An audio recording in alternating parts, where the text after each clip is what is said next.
Right now, transplanting a human heart is still extremely difficult for 3 reasons. 1. The supply is very limited. Only a very small number of organ donors end up actually donating viable hearts, and not all of those make it into recipients. 2. You can't just swap out a heart. The heart and recipient have to be a good enough match. But the biggest problem is that you only have 6 hours to work with.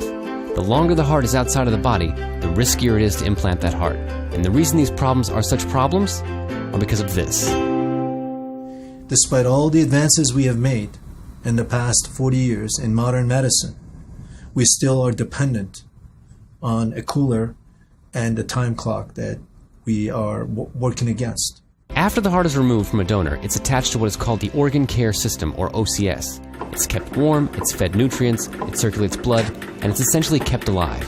Now there's no longer a race against the clock. OCS allows us to take that variable out of the equation. A good illustration of this issue is the fact that on an annual basis, more than 30 or 40 hearts in Hawaii go unused. Because of the distance, these hearts cannot be transported to the mainland. This technology can potentially afford those hearts to the rest of the country and vice versa. Organ care system technology has the potential to revolutionize the way we practice solid organ transplantation. Heart in a box is going to replace the old therapy. Nothing to do with ice.